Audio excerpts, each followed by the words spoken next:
Grupo Parlamentario del PRI, el diputado Beltrones está a sus órdenes. Margarita Nicolás.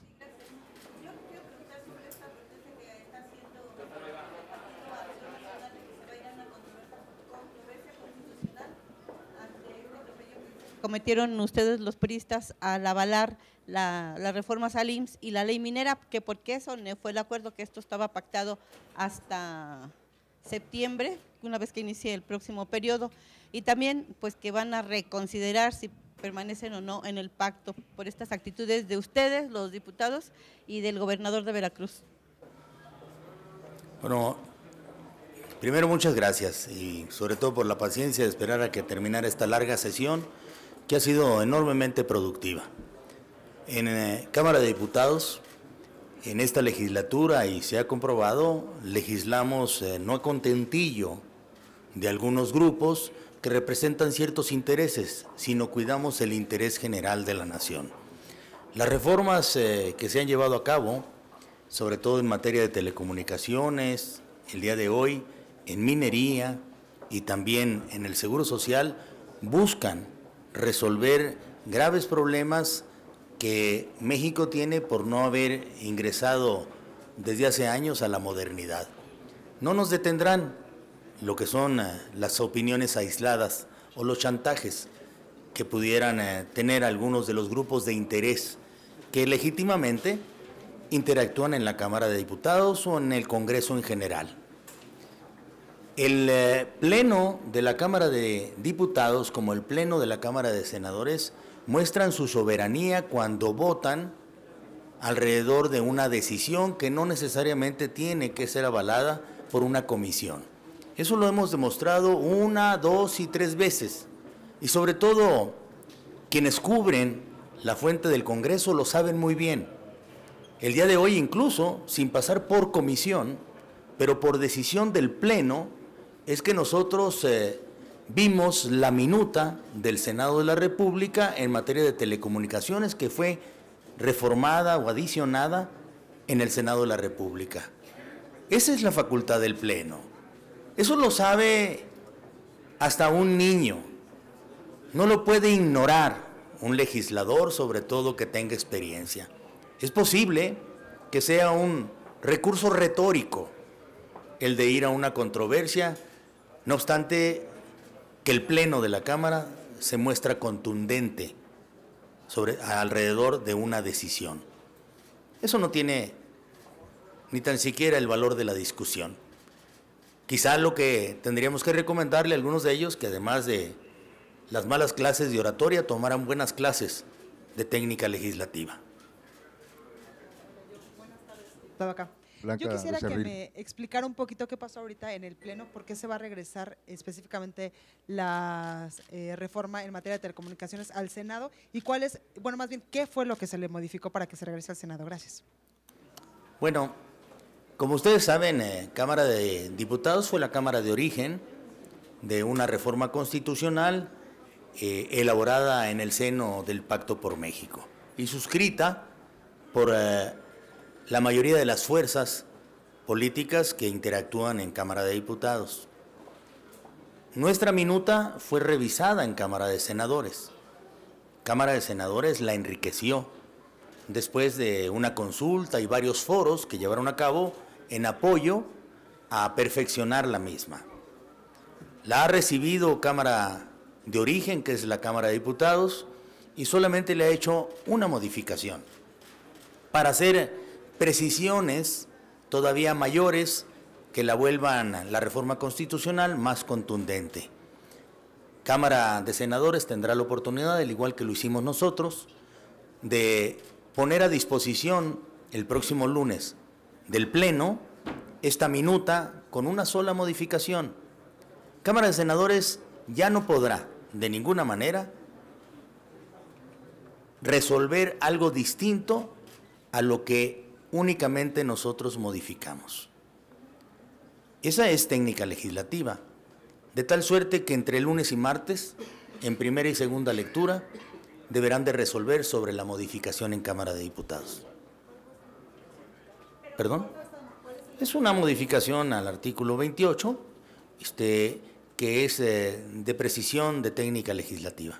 Pero quisiéramos, diputado Beltrán, si fuera usted tan amable, que nos explicara el fondo de esta modificación. Ustedes nos dicen que es pequeña, bueno, los panistas dicen que sí es pues de fondo. Si nos pudiera explicar en qué consiste para poder transmitir correctamente esta información, Sí, el fondo de esta modificación, y lo demás ya lo tenemos claro, que el Senado tendrá que revisar solo esa modificación. Sí, ustedes ya incluso vieron cuál es el contenido de esta modificación, que para algún grupo parlamentario, como es Acción Nacional, le parece enormemente trascendente, y para nosotros nos parece una modificación que solamente precisa términos de garantías.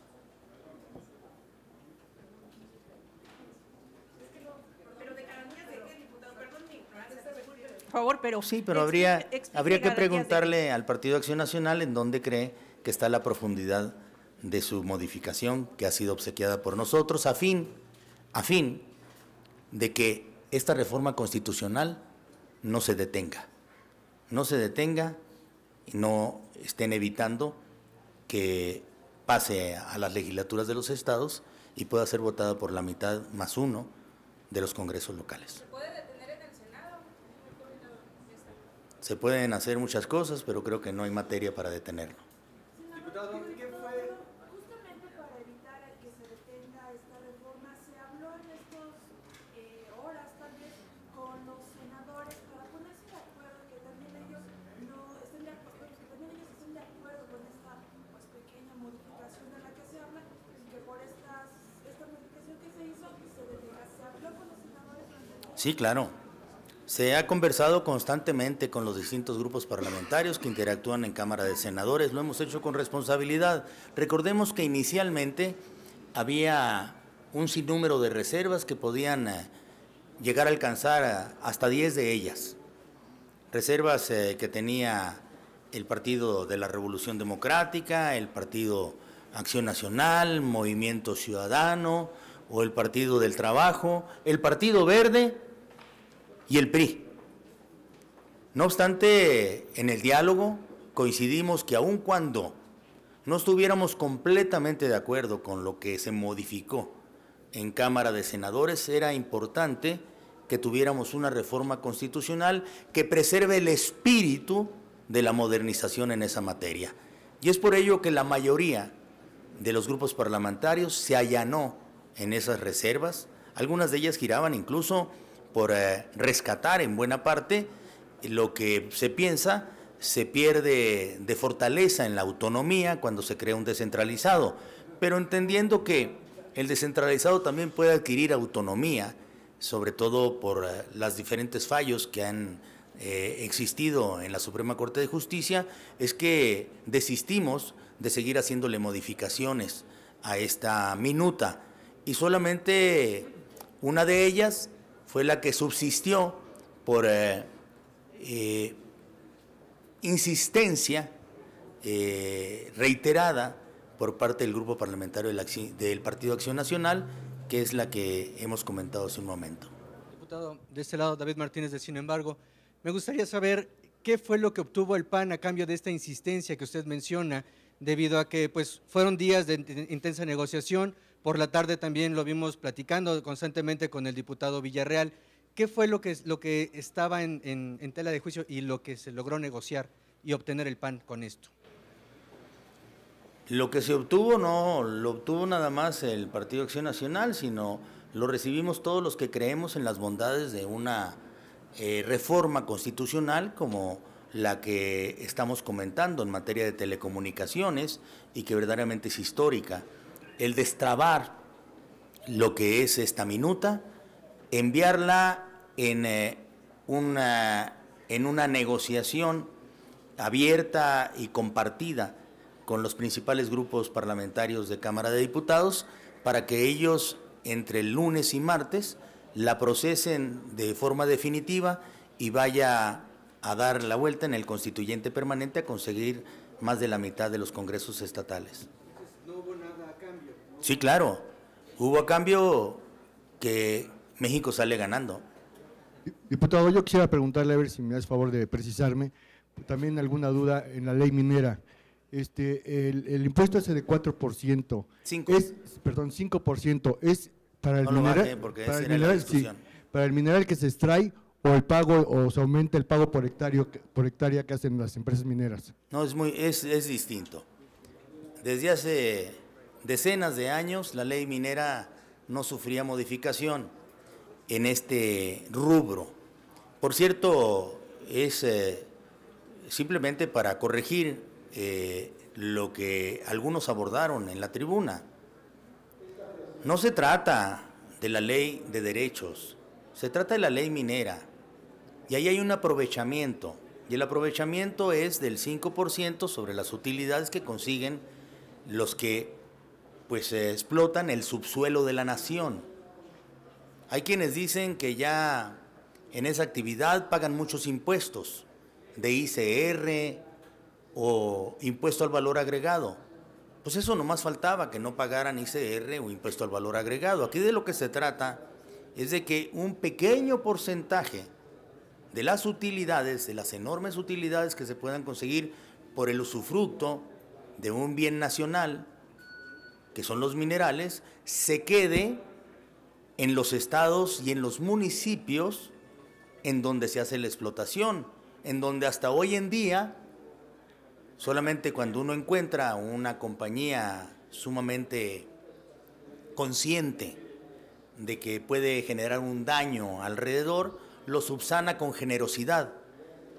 De aquí en adelante, y en el caso de que el Senado de la República nos obsequie también favorablemente la votación alrededor de los cambios a la ley minera, será por ley el que todos ellos tengan que participar en el bienestar de esas ciudades, de esos municipios, de ese estado en donde existe la explotación.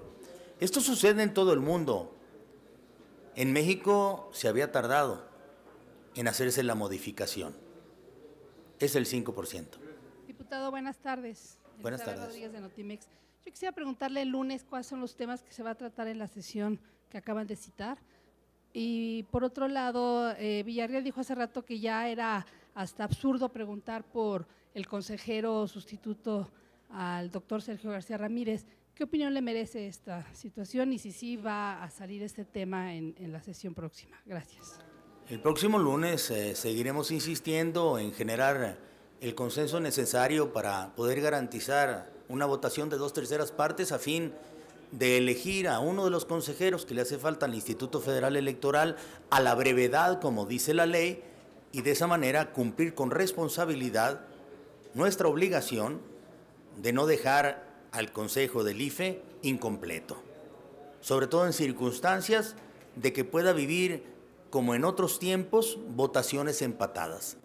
Esto debe ser una convocatoria de todos nosotros a no desperdiciar los próximos días a fin de conseguir ese consenso de las 2/3 partes alrededor de uno de los 5 participantes que fueron seleccionados por más de las 2/3 partes de la Comisión de Gobernación que estudió quienes cumplían con todos los requisitos. Eso sería lo más importante, pero también el lunes y el martes tendremos la oportunidad de seguir exitosamente legislando a favor de la modernidad. Y es muy probable que podamos subir a primera lectura modificaciones a la Constitución en materia de arraigo, para que ya no más la autoridad abuse de esa figura ante su incompetencia para poder hacer una investigación a profundidad. Esta ha sido una demanda constante que hemos tenido de la sociedad, de los grupos defensores de los derechos humanos y de nosotros mismos, que hemos visto que este instrumento ha sido utilizado abusivamente por el Ministerio Público. Tenemos que detenerlos. Estamos modificando el plazo para el cual se puede solicitar el arraigo de 40 días más la suma de otros 40 días, lo cual puede llevarnos hasta 80 días de detención de alguien que puede resultar injusta. Se modifican los plazos de 20 días inicialmente y 15 días adicionales en el caso de que un juez así lo considere conveniente y existan suficientes elementos que ahí se detallan para poder solicitar esa ampliación. Con ello estamos acotando esta figura constitucional a favor de los derechos humanos. Eso no es cualquier cosa, es algo profundo que amerita que el lunes estemos sesionando los diputados con responsabilidad y el martes atendamos quizá una segunda lectura y en la cual modifiquemos la Constitución y atendamos también honrar a la medalla Eduardo Neri para el prestigiado comunicador de mucho tiempo, Jacobo Zabludowski. El próximo lunes la Comisión de Puntos Constitucionales, y gracias por preguntar, tendrá también una reunión de trabajo. Creo que nos estamos acercando y mucho en el consenso para las modificaciones que debe de sufrir la minuta que fue enviada del Senado de la República a Cámara de Diputados. Sobre todo en la materia de identificar que se está creando un órgano nuevo y no puede subsistir la misma forma de elección que en el pasado se acostumbró para quienes van a integrar el instituto. Las negociaciones se encuentran muy avanzadas. Yo confiaría en que concluyéramos el lunes en la Comisión de Puntos Constitucionales y pudiéramos pasarla de inmediato a primera lectura el lunes, con posibilidades de segunda lectura el martes, para regresarla al Senado de la República. Maxi Peláez, de Azteca. Diputado, yo quisiera que me precisara este asunto que es como de técnica legislativa. ¿Puede el Senado revisar esta parte que le ha enviado los diputados por segunda ocasión o esta minuta, o se tiene que esperar hasta el próximo periodo? ¿Cómo está esa parte? Sí, el Senado puede revisar única y exclusivamente lo que nosotros modificamos. Eso es muy importante. En el caso de que lo revisara y no estuviera de acuerdo e intentara modificar nuevamente, regresaría a Cámara de Diputados y sería visto hasta el próximo periodo legislativo.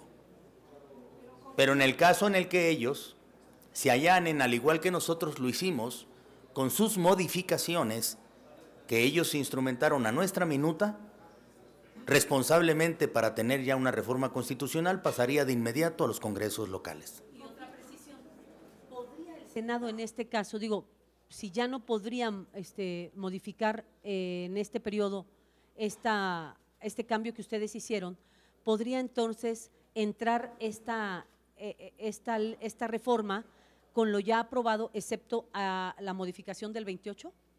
No, pero yo confío enormemente en la mostrada responsabilidad que ha mostrado el Senado de la República con su madurez y su profesionalismo, de que sabe el valor que tiene una reforma constitucional en esta materia y que es necesario que ya vaya a hacer su recorrido en los congresos locales para tener la modernidad en competitividad y en telecomunicaciones que los mexicanos deseamos. Muchas gracias.